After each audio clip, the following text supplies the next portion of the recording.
Alrighty. Hi, Hi. it's been a couple of months. I know, been a while.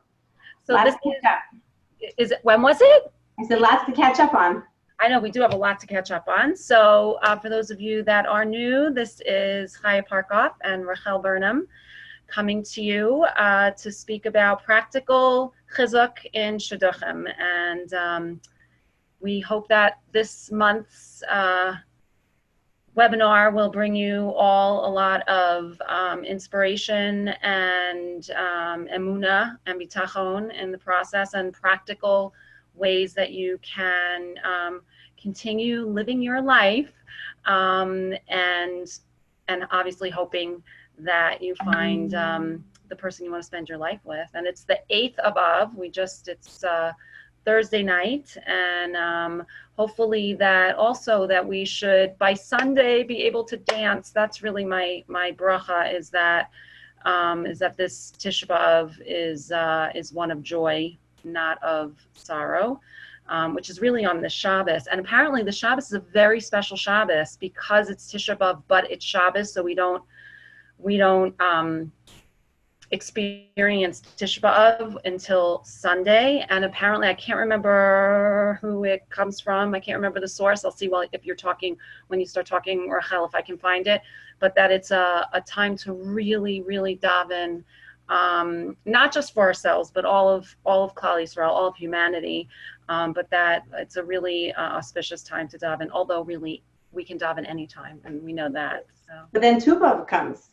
And then Tu B'Av comes. That's a happy wedding day. Yes, which is amazing. And it happens to be my anniversary. Really? Oh, it's a beautiful time to get married. And that actually, because I have a question for you. So it's an interesting question. Go for it. I'm going to watch it to my questions. Tu B'Av is coming, and there is a challah going on worldwide that was initiated by Chabad women. I'm telling you, they know how to mobilize. And if you want to get in on it, so we're davening for Shidduchim, specifically for Shidduchim. And if you want to get in on it, send me a WhatsApp and I can send you the link to the group to get in. There's many of them now because there's so many. There's also I don't know if you know about this, Rabbi Lord Jonathan Sachs is doing an Elul series, short things each day. And I think there are now 47 WhatsApp groups that formed. You couldn't get in fast enough. When you got the link, it was already closed because they were filling up so quickly. And each WhatsApp group gets like 250 people. So do the math. Wow. So send me a WhatsApp. What topic? That Elul, preparing ourselves for Elul. Oh, Elul. Got it. Yeah. So anything Rabbi Sachs says is amazing. So. Sure. Okay, Rachel, I have questions for you. Go for it. Dating coach extraordinaire. Really, Hashem has given you, we each have the job of taking our unique kohos, our unique strengths and talents, and mixing it with what Hashem has given us, and bringing it into the world and making our unique imprint, our thumbprint on the world. And it is clear to me that one of yours is certainly helping Klal Yisrael build more and more, Bayis Ne'amans, whatever the plural in Hebrew would be of that. I can't think that fast right now. And, but you are, yes. What is it? Batim Yamanim. Batim Yamanim, that you are really helping bring people together. You're helping single people that want to be married say yes to the people they should be saying yes to, and no to the people they should be saying no to, not the other way around. And so we're grateful for you sharing your wisdom and experience. And if you want to know her story, you can listen to one of our first webinars. Okay, so since we brought up Tu B'Av, I'm going to ask you this question. So I recently saw a article written by Rabbi Shays Taub. I don't remember which magazine it was in. It was sent to me, and a girl was asking, like, what is her hishtadlus that she should be doing? Like, how much hishtadlus is like literal footwork and how much of it is davening and that whole thing, which we've talked about. And he had a very interesting take on it, which really resonated with me and kind of changed my tefillos a little bit, which is that because men really have the chiyuv, the obligation to get married, women do not have the obligation to get married. because we are actually, well, I think you're going to address this point of how we want to be, but we do not have to get married to fulfill the mitzvos. However, men do have an obligation, and they kind of need us for that. And so instead of praying that my daughter or the other, single women that I know that really want to get married find their b'sher, that they find their zivug, just to find him. I flipped it around and I started saying, Hashem, make her zivug, her b'sher, the person who she's supposed to spend her life with, help him prepare himself for her, help him be looking for her, help him be able to recognize her when he sees her, and make it clear to her that it's him. And so I wanted to know what your thinking was on that, especially with Tu B'Av being the holiday where the women went out and picked the guys. I think the women didn't go out and pick the guys. Oh, women went out and danced around. Okay. And them. They made themselves. Available and already ready to go, dressed in white. They were just ready to go to the chuppah. Wow. But they did not make the choices. The men made the choices, and that's a whole different situation. In those days, we were not as consumed and distracted by the physical as we are today. It's hard to even imagine that someone could dance in a circle and you could see them and say, oh yeah, that's my zivug.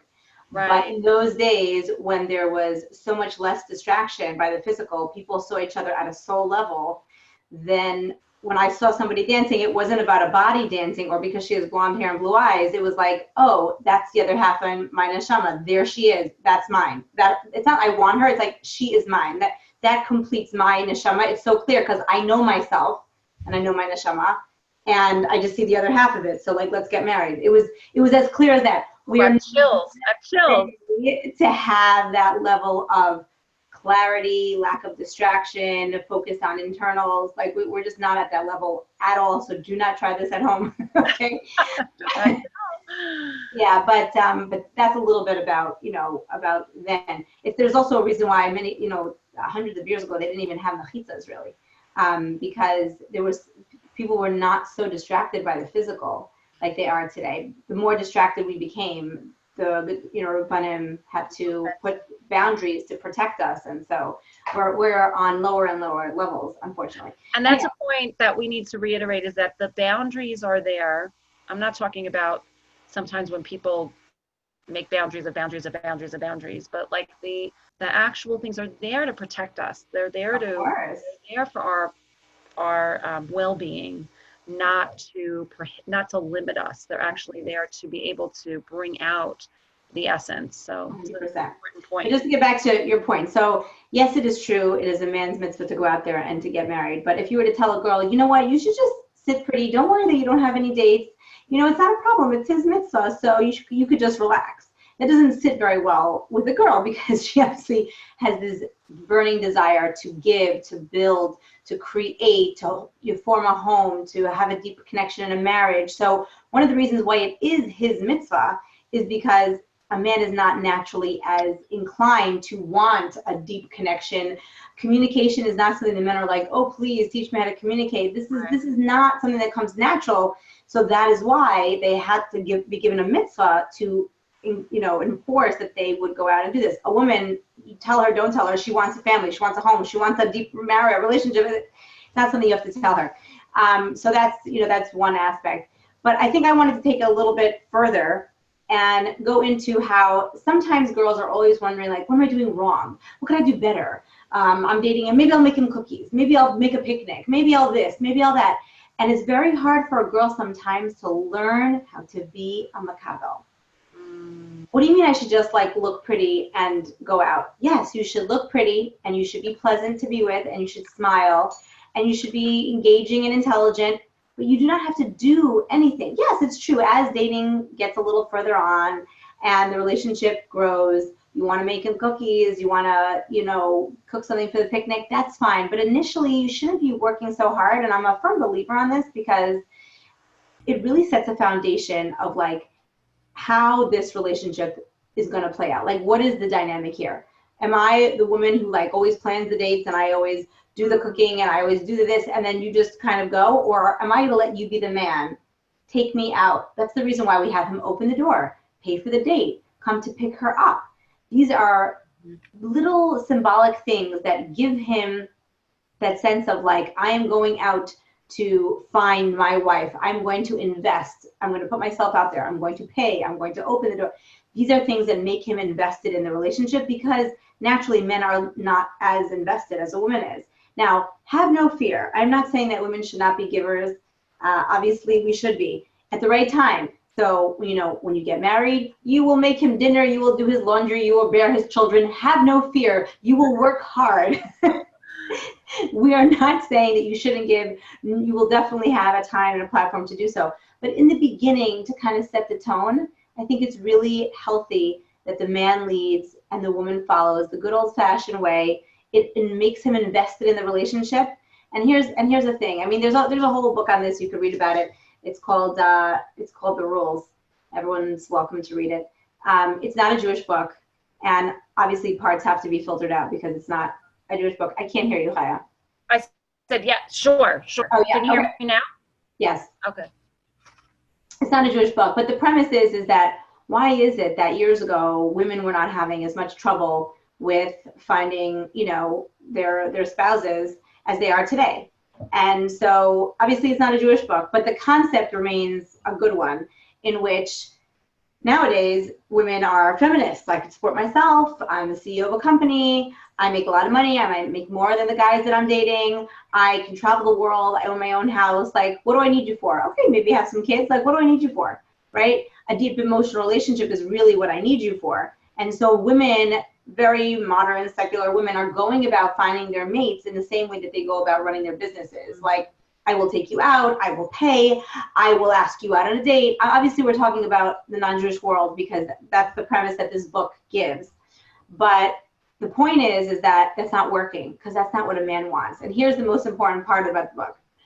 If a man pursues a woman, okay, be it in Shidduchim, be it not from, if he pursues her and this girl is exciting to him and interesting to him and attractive to him, and he actually gets that girl, then he will forever try to make that girl happy because this is the girl he's always wanted, right? And in turn, through that cycle, she will be a very happy woman because she is the recipient of that. And so my husband makes me happy. He always wants to go out of his way to do good for me. He's always, you know, leave me the last piece of cake. He's always trying to help me with the kids because he cares for me and he wants to make me happy because I am the girl he always wanted. And so she ends up being a very happy wife.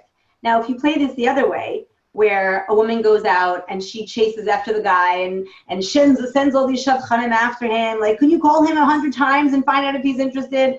And, you know, so what happens is she could get him. She could. But the dynamic that she created is kind of, she ran after this guy.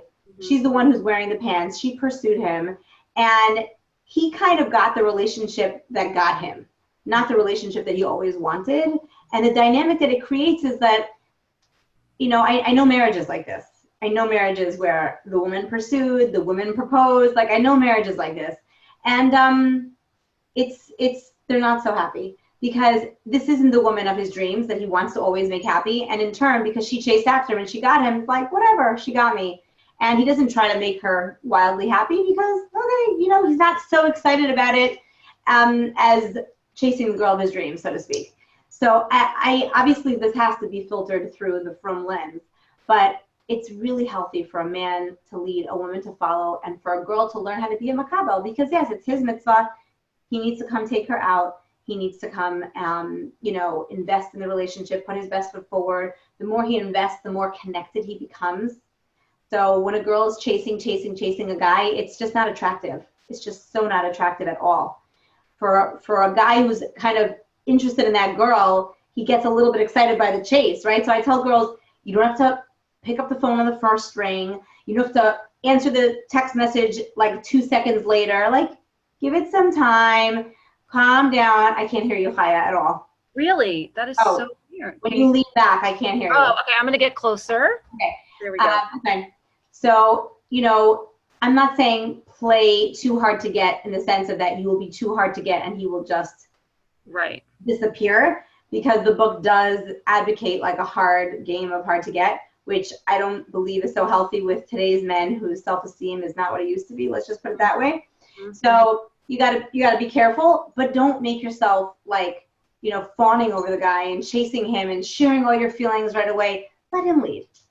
Anyhow, that's just the message. So in your spare time between raising your kids, dating, coaching, being a full-time occupational therapist, running your home, and going out with your husband and building a beautiful marriage, you need to write the Jewish version of that book.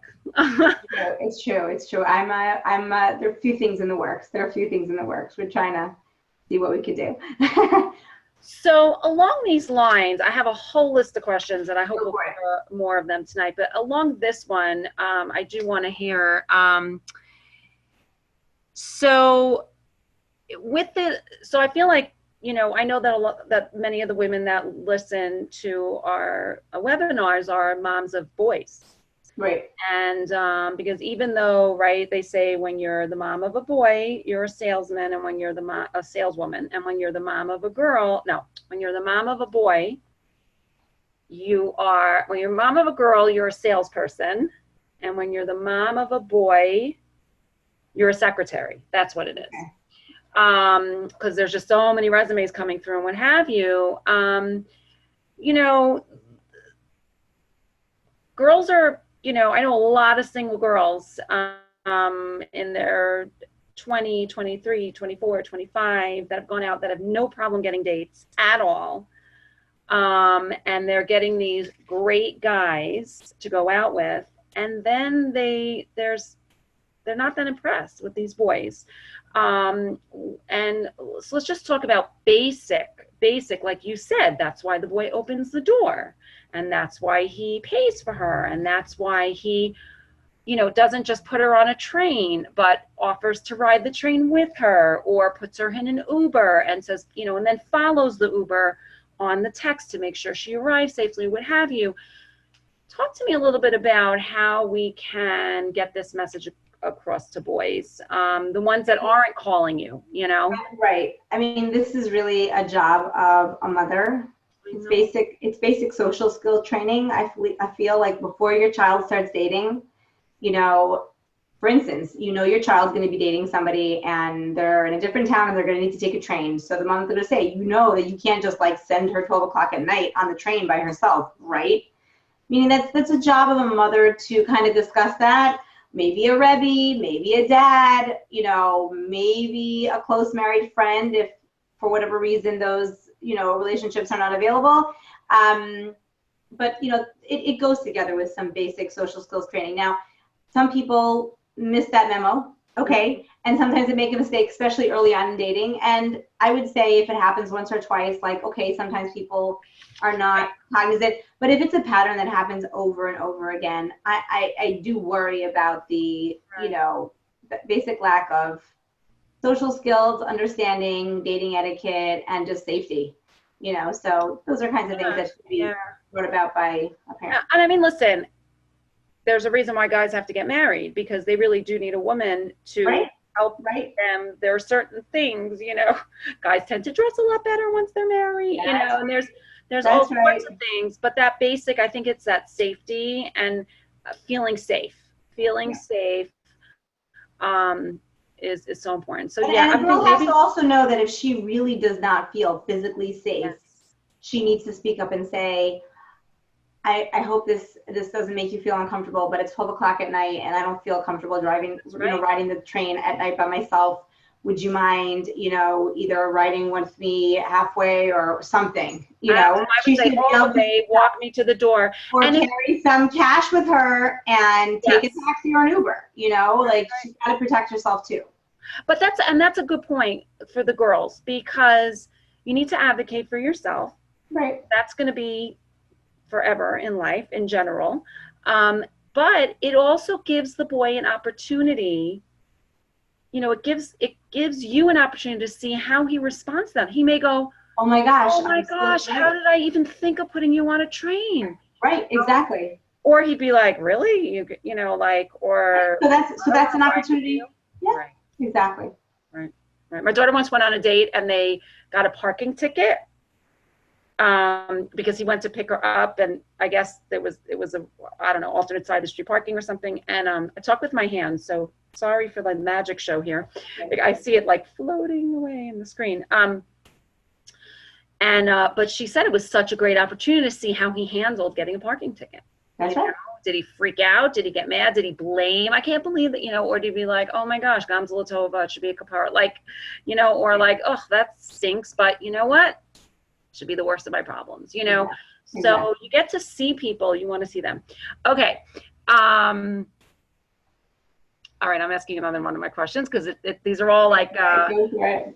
So recently, it came up in conversation. I had a bunch of girls over, and it came up in conversation that one of them had been dating someone for quite a while, and then found out there were some things on their phone that they were not thrilled to find. And so the question is it okay to ask, and how would you phrase it if you're making some calls? Let's say a mom is making some calls about a boy to, boy's already said yes to going out with my daughter. Let's say it's my daughter. This wasn't my daughter, but let's just say I'm now making a phone call. Is it appropriate to ask, like, does he filter his phone? Do you know if, like, okay, so this is more of a personalized question. Okay. Hashkafali, it's going to be based on, the girl. So for instance, maybe this is a girl who doesn't want a guy with a smartphone altogether. Maybe Right. this is a girl who doesn't care. Maybe this is a girl who wants somebody with a filter and would never be comfortable with a guy who had a smartphone without a filter. I can tell you my own personal perspective, but this is really a personal decision for each person to make. My personal hashkafa on this topic, and my husband's very strong about this, is that, and this is not very popular, so excuse me for the lack of popularity, but we have created a society where we, instead of strengthening the muscles of Shmir Seinayim and strengthening the muscles of self-control, we just put up big boundaries and gates and filters and try to keep it all out. And the problem with that is when the filter's there and the gate is there and the boundary is there, and that's great. But as soon as you go on vacation, or as soon as you borrow your friend's phone, or as soon as you pass that screen and you see something you should have, it's like the kid who's never seen candy, So in a sense, I don't know that this is a larger question. I don't know that as a society we're doing our boys and our girls a service to spare them and protect them. And obviously at a certain age, they need to be protected. At, young children, obviously I'm not recommending, just free for all. Yeah, but just see what's on there. At a certain stage of adulthood, right? We're not talking about teenagers. These are children who are not kids. These are clearly adults that we're okay with them getting married, right? So we're making an assumption here. okay, but here's the thing. If you cannot learn basic Shmir Seinayim and basic self-control and basic appropriate behaviors now, I don't know when you're going to learn that, with the filter, without the filter. So today he has a filter, and then tomorrow he'll learn how to take it off, and then he'll have his computer at the office that doesn't have a filter, so he'll just look at it there. So it's more about getting to the core of who that person is and what their core values are. Are they a person of discipline? Are they a person of determination and hard work in terms of really working on themselves and the hard stuff and learning to strengthen those muscles of self-control? So for instance, if you go out with someone and you see that they're loose in terms of they're a shopaholic, they're an eataholic, they're a gambleraholic, they smoke endlessly, right? These are all like signs of, I don't have to tell you, these are all signs of like potential addictive behaviors. And so if, that would be something to take note of in a person. Are they able to see that last piece of cake on the table and say like, I don't need it, that's okay? So it's like a basic, my husband's very, very good at this. I got to tell you the craziest story that happened today. My son just got a scooter because he's almost 3, so we got him for his birthday a little scooter. And we're driving home after we used the scooter at this park today, and he sees a bunch of kids on a bike, a bunch of kids with bikes and helmets, and he's like drooling watching these big boys on bikes and helmets. He's not even 3. So I said, Daniil, would you want a bike? So he says, Mommy, I have a scooter, and he has this little motorized motorcycle, and I have my little motorcycle. I'm good. I'm good. Okay, so for a 3-year-old, he's like, I don't think I need it. I don't think I need it, right? So for an under 3-year-old to be able to say, like, wow, I basically offered him a bike. Right. But that, you learn that at a very young age and taught that, like, I don't need to have everything I see, nor should I, right? So we learned this lesson now. Yeah, and it's not the model in the Torah. I mean, if you look at Yosef, right, he didn't leave Egypt so he could never see Potiphar's wife ever again, right? So it's something that I feel like it's a much deeper kind of core midah thing that we need to teach our kids. But we live in a society that just wants to filter, shelter. And I don't disagree with it at a young age.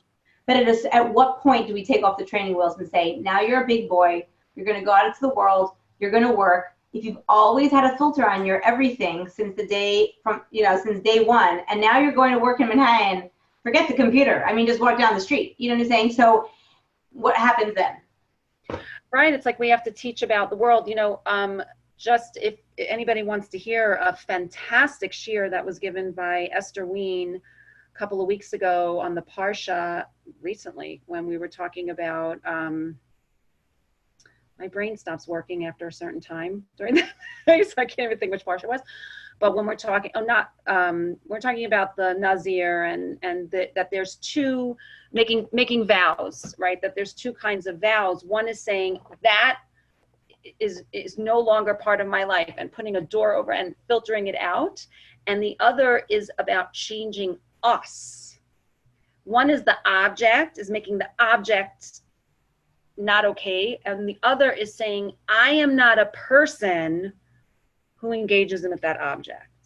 And that's the higher, much more preferred thing. In fact, that's what we're supposed to be doing in this life. But isn't that something that you would respect in a person on a date? Totally. So respect is such a huge cornerstone of a relationship. You must respect this guy, right? So if you see that he's like free with his phone and like just kind of everything's loose and anything goes and as much as I want and just more and more and more in whatever capacity, is that going to be a guy that you're going to actually respect? So this girl, I'd be curious if this was the only time she ever noticed this, because I would think it would come up in his personality in other areas. Interesting. I'll have to ask her.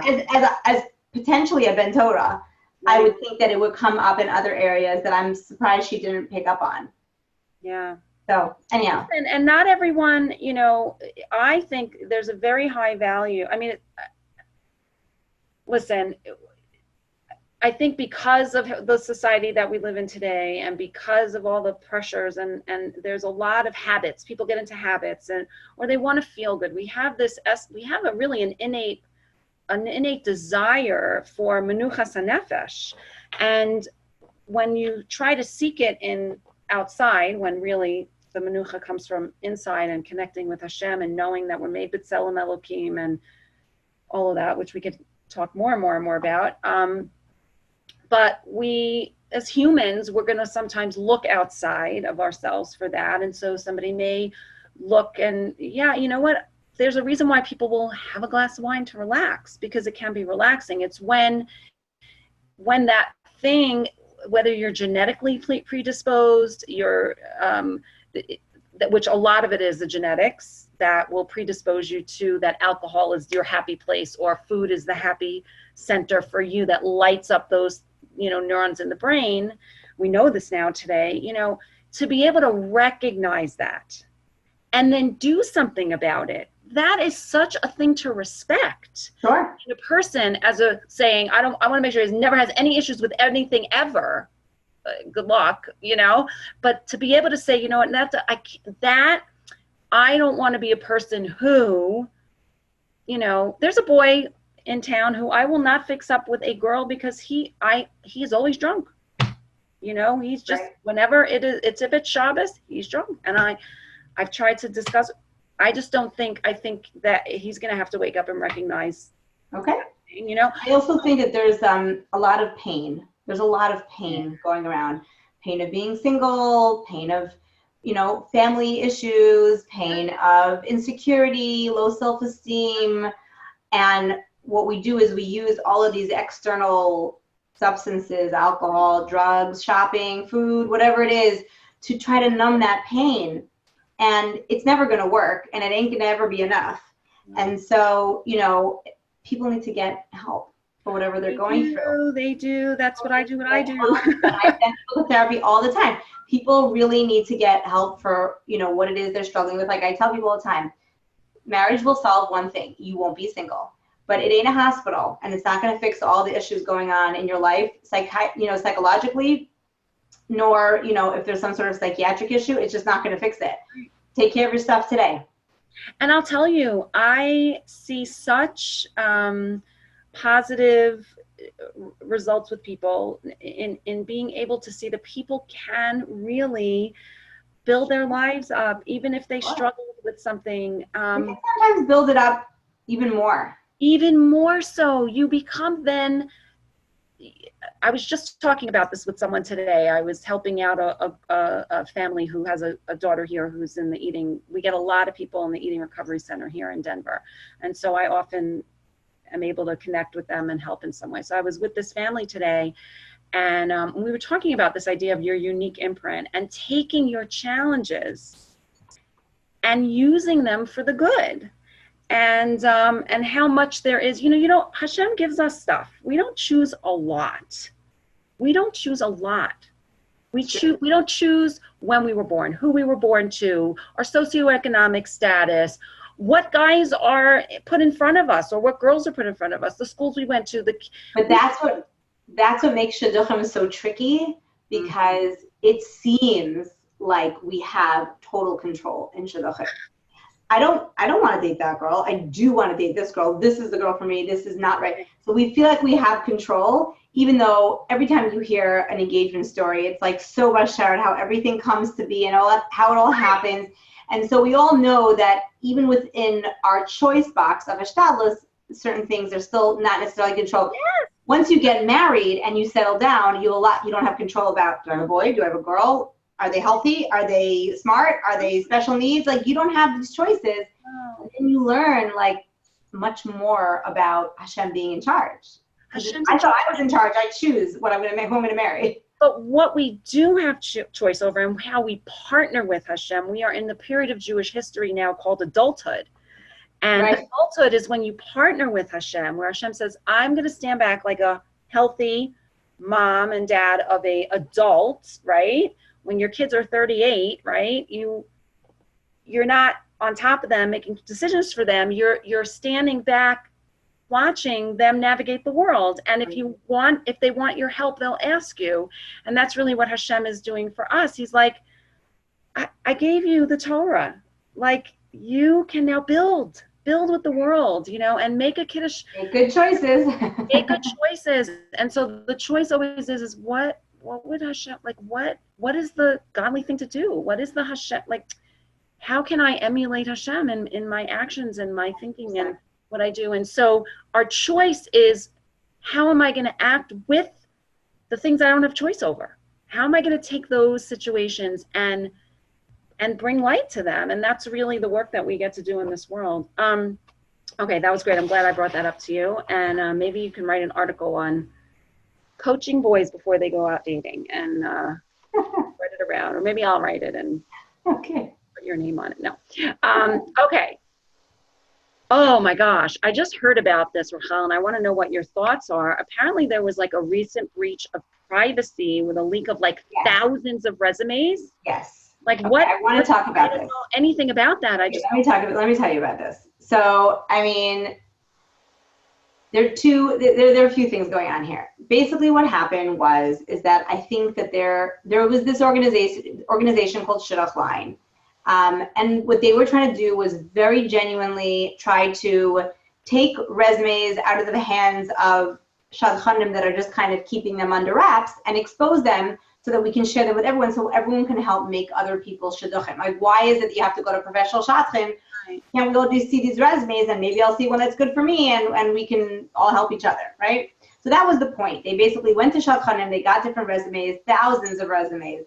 And I'm not quite sure exactly how it happened, but somehow something was supposed to be on a private setting. It ended up being on a public setting. And all of a sudden, all thousands of these resumes were like publicly available online to everyone and anybody. And I mean, to the extent that there was a girl on there who was married and her resume was out there. Okay. So they didn't ask permission from anybody. They didn't, nobody gave any sort of like, nobody was consulted about it. And then somehow somebody said, oh, I saw your resume on this thing. And they're like, what are you talking about? I never joined that organization. How could that be? And they went on, they saw their resume and thousands of other resumes, which basically, it was like a compilation of a lot of resumes. Now, here's the most important thing. This was not done on purpose. It wasn't done on spite. It was a mistake. There was, like I said, it was supposed to be on a private setting where only like certain Shidduchim could see it to help other people. And it went public, and it was a bad situation, and people were really, really upset and hurt by it, and it's been rectified. People got really, really upset. The Shidduch system is broken. There's no other means to meet people. This whole resume thing is ridiculous. We're just a piece of paper. We're not a human being. And now, singles don't have to be denigrated enough because we're single, but now our information's everywhere. We're just like a piece of meat. Like people went nuts over it. So there were articles written about it, and the organization themselves apologized. I mean, they're not bad people at all. They really only meant to do chesed and to do good.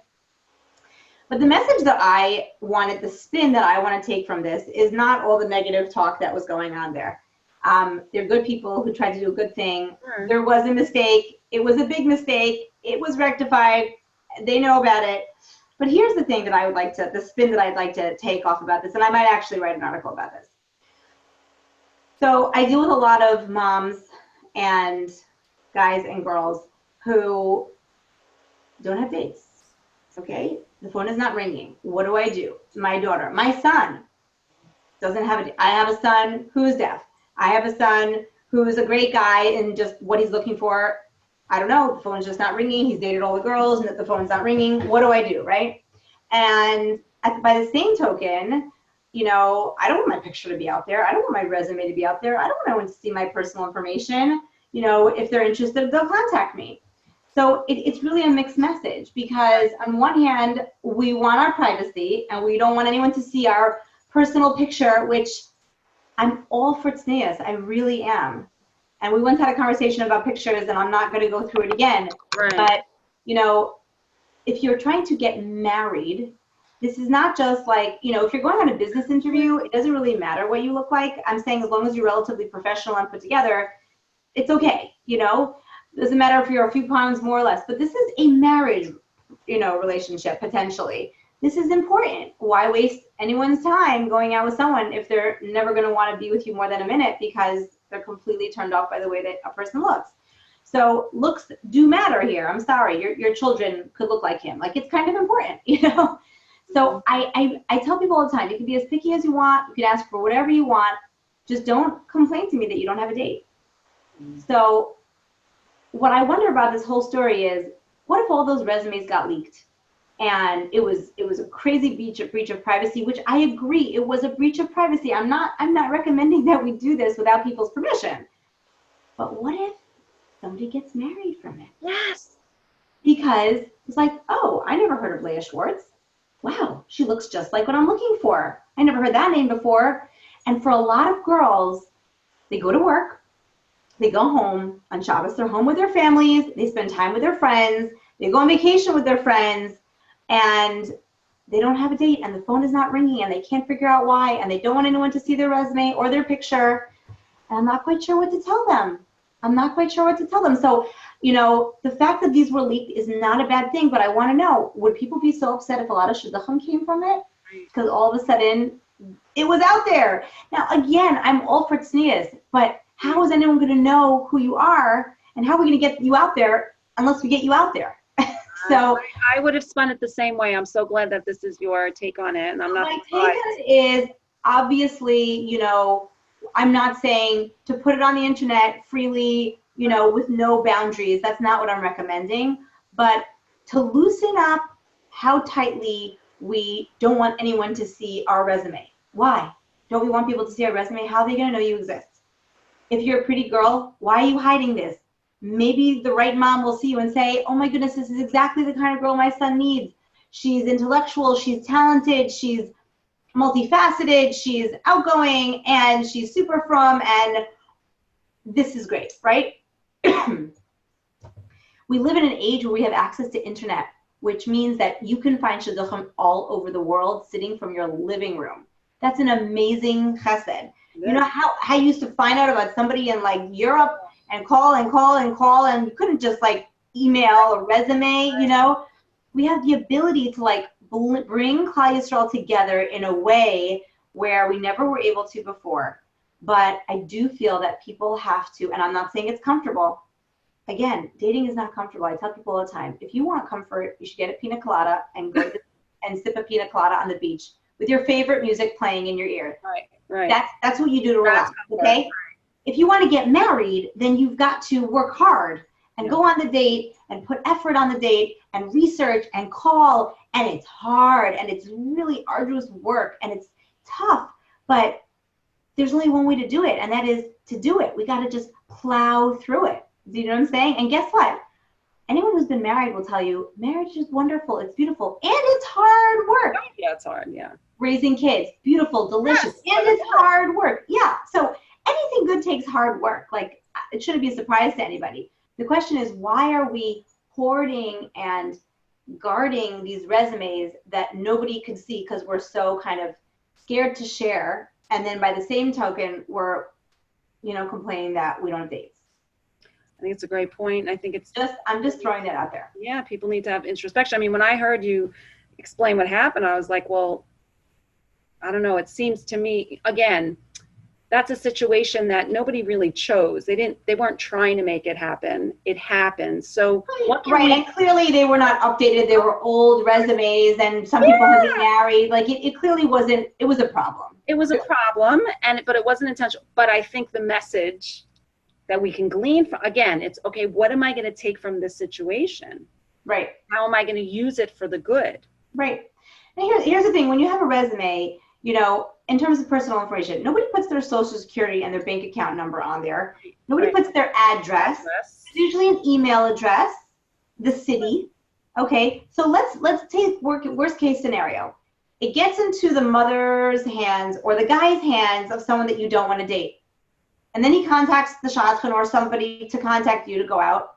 And then you're like, oh my gosh, how did this guy get my information? Guess what you do? You say no. No is an answer. Right. You just say no. Just say no. Yeah, it's funny. You don't have your address. So let me ask you a couple of things that jogged. One of them is actually on my list of questions that has to do with this. You talked about, singles event, like putting yourself out there. Do you not, they don't want to put themselves out there, but then they complain they don't have a date and that kind of thing. So, So I have two questions, and you decide if you want to answer both or you want to answer one or what have you. One question is, what about singles events? And how do you navigate these optimally, and effectively and efficiently, I would say, as opposed to like all the time going some of these. So that's a question. And the other is, this came up the other day. I had thought of someone for a boy that we know, and I said to one of my daughters, I was like, what do you think about, I go, I didn't even say, what do you think? I went, what about so-and-so for so-and-so? And then her first kind of reaction is, like, you could see it was like, it sounded like a good idea. Like it was kind of like, why not? Like there was no good reason to say no, but she's like, I don't know. And I thought to myself, like, who are we to say all these I don't knows? Like, we don't know. We don't know. So they're two separate questions. And I don't even know how to properly phrase, but I'm sure you do, the second question of that whole thing of like, who am I to say no? If it's I don't know, then let them figure, like we can put it in the hands of the mother and ask, I always, there's a classic method that shadchanim use. It's a very classic method, which is basically like throw a lot of bait into the ocean and see what takes. Yeah. Okay. And you're not going to catch a fish with every single pole that's got bait on it. Right. But by throwing in a lot into the sea, you might catch a few. You probably will, right? So that's like, I don't see the harm in doing that. And what I would present to the parent is saying, listen, this is why I thought it might be a good idea. Similar backgrounds, they've got complementary personalities, they come from the same city, and they're both great kids, let's say, okay? Right. And you know what? I don't know him that well. You might want to do some more research on it, but I'm just telling you why I thought it might be a nice idea. They just have like a certain happy-go-lucky positive energy that reminded me of each other. And that might not be enough for you to go on, but I think you should look into it and then let the mother make the decision. Why not? You have nothing to lose. Okay. I wouldn't go by the say-so of somebody's like, I don't know if I see it. Let me tell you, there's so many people who got married that other people didn't see it. They're happily married, Right. And I think when you don't see it, you're using your own filter of not seeing it. Like unless there's like a real reason why, no way, When I got married, when I got engaged, there were so many people who were like, I thought of that, I thought of that, I thought of that. All these people had thought about it, but nobody did anything about it, right? Wow. And I said, they're like, oh, I could have made it, I could have. I'm like, but she actually made the phone call. Right. She did. She made the effort to, to get out there and to call me back. And, so they're the people who think about it. It's like always like, oh, I really should invite that person for Shabbos, but we never do. Exactly. So, saying something and doing something is a big difference. In terms of singles events, I actually have a whole article on this. I could go through all the points in the singles events if you want. I don't know if it's pertinent to everybody here because I don't know if everyone is going to singles events, but I do have an article about it that I could share. I could even share the article on the WhatsApp group. That might be helpful. Great. Okay. The thing I have to say about all these alternative methods of dating is like this. If you are not ready for a certain method of dating, let's say singles events or mixed Shabbos tables or whatever, if you're not ready for any of that, and the way you know that you're not ready is that if you're going to go there and you're just going to sit there silently because you're so uncomfortable, don't do it. Right. Don't do something that's going to shoot you in the foot. Right. If you present as this shy little mouse who sits in the corner and doesn't say anything, that's like so uncomfortable and can't even look at anybody, just don't go. You're making yourself look worse. But if you're ready to like go out there and, try something new and you want to just kind of try a different avenue of dating, go with your best foot forward. I have a whole list of recommendations that I'm gonna post the article to you so that you can share it. I think it would take a little too much time to go through. Sure. And put your best foot forward and realize that something might come of it and something might not. Mm-hmm. But you can't go there thinking like, I have to find my husband here. Because maybe you will and maybe you won't. And maybe you'll meet a great shotgun who might know a guy who might be his friend, son. You don't know. It's all hashtalas and it's all good to branch out and to kind of get that exposure that we all need. And maybe it's going to be through the resume process and maybe it won't. But the point is that we've got to be open. And we had touched upon a question of like being open, how much, too much. How to be open-minded while still maintaining limits of what I need. Exactly. So, a long time ago we had discussed like what I need versus what I want. We've got to always keep that in focus. My goals and values that I will not compromise on because to the core of who I am, like I need a guy who's going to go to Minyan, who's going to make time to learn every day. I need a guy who's whatever it is that a person feels they really need emotionally, psychologically, physically, whatever those things are. Those goals and values, those needs and wants have to be solid. The wants are a bit more on the flexible side because, we often get things that we want, but we don't get everything that we want. Right.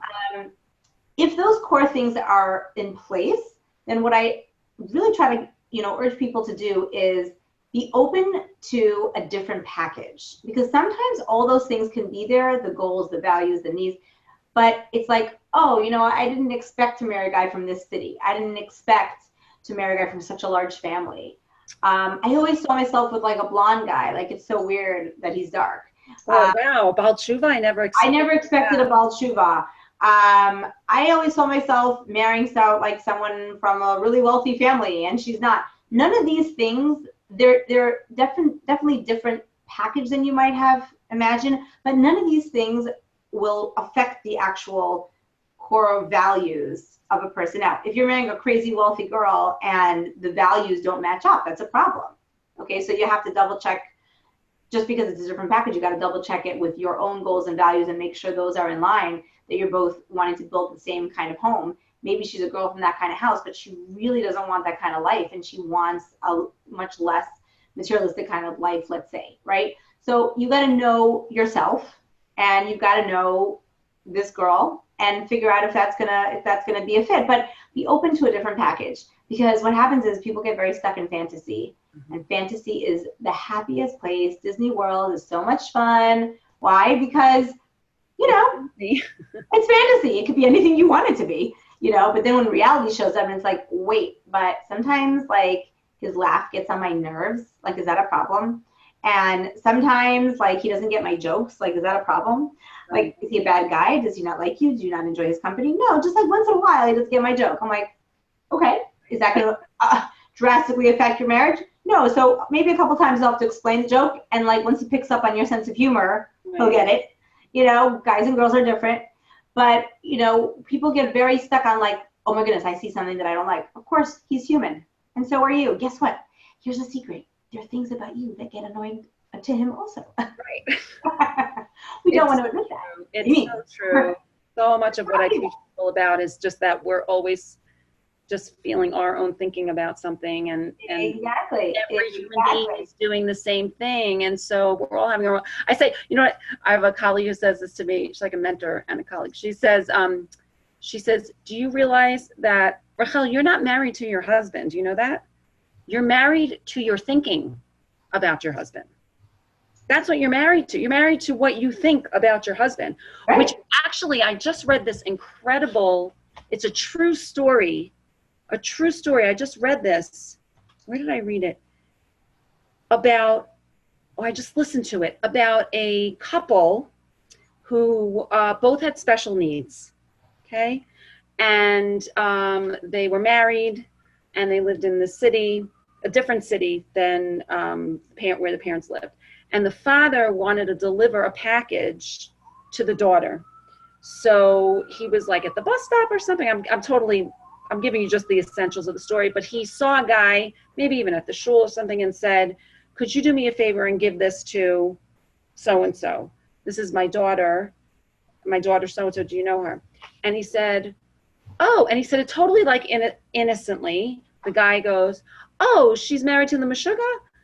Like he was calling this boy because he was a little off in his social grade, the way he acted. And so the father tells the daughter, now they had beautiful shalom bayis, this couple, okay? Beautiful shalom bayis. The father tells the daughter, do you know that people call your husband a Meshuggah? Their marriage falling apart. And they went to someone who's like a big person who helps people with shalom bayis. Like if you go to this guy, couldn't help them. It was destroyed because of the perception of her husband, and she took on that perception. And so what you think about stuff affects what you see. And so much of what we're seeing our own thinking. So it's important to know this. Does someone ever compliment your husband to you and say something like, I'm sure you don't need to hear this, I'm sure you know that your husband is XYZ, right? And like whenever like that happens to me, and I'm thinking like, there's no woman in the world that can't get enough compliments about who her husband is. And vice versa, to a man to tell him about how wonderful his wife is, because it affects that psyche of how we think of ourselves. How we think. So it's like two pieces to this. One is understand how words are so powerful. Right. That's one lesson to learn from it. Words are really powerful, and don't plant in someone's mind a negative thing about someone. That's why we have all these laws of Shmiras HaLashon. That's why we are fasting this Sunday, because of this sinas chinam and these things that we say randomly about people that. But keep in mind, all the sinas chinam, all the Shmiras HaLashon, you are allowed to make a l'chaim. Yes. Couple during the 9 days. You know why? To give them shvach, to say how wonderful they are, and he's so wonderful, and she's so wonderful, and the family, right?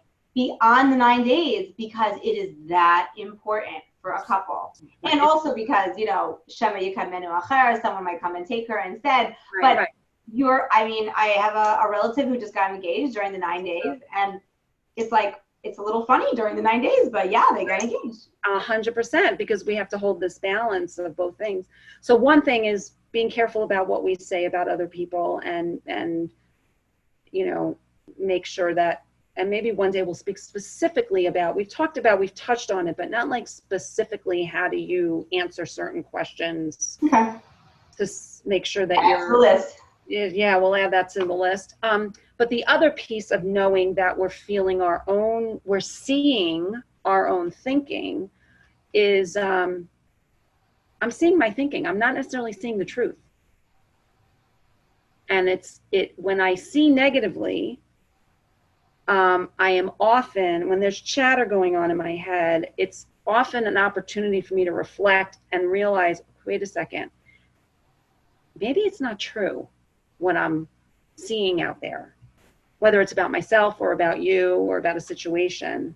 Maybe I've just got some kind of, I call it dirty water thinking, you know, like you wouldn't bathe in dirty water. So why am I like bathing in this, you know, cloudy weather, you know, you put your lights on, you know, so just to like, not always take ourselves so seriously about what we're thinking, you know, it begs to examine. And that's why having a coach is so important, because you can go, this happened on my date and blah, blah, blah. And you'll be like, okay. So, you know, I had that conversation with somebody yesterday with her marriage, you know, and my husband doesn't blah, blah, blah. I was like, neither does I, and neither does mine. And most of the husbands I know don't communicate everything they're thinking, which is usually nothing, right? Did you ever ask a man what he's thinking and he'll say nothing? Okay. All right. I think we are basically at an hour. So why don't we wrap it up, but we will schedule. I'm going to give a small plug for, I have 1 or 2 clients who are deaf and who are looking for Shidduchim. Oh, I love it. And I'm working with them.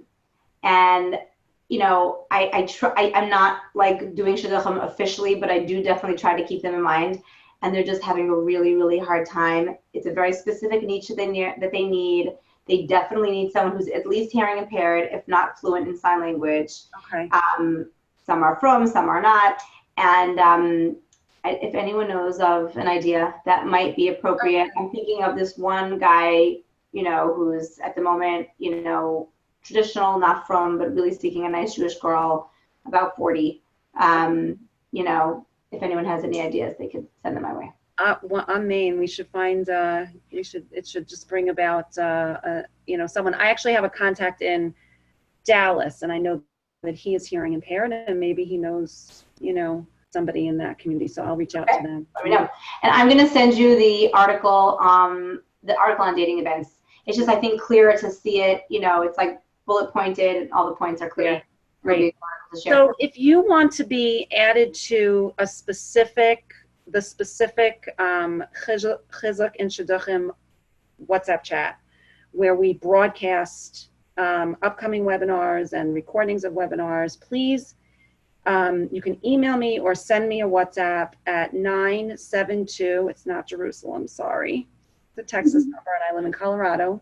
Can't live in Israel. Colorado's not bad.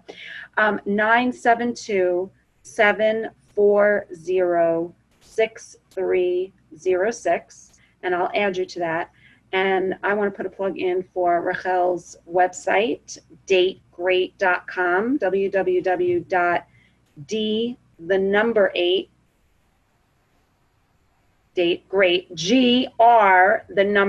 gr8.com. There's a wealth of information on there.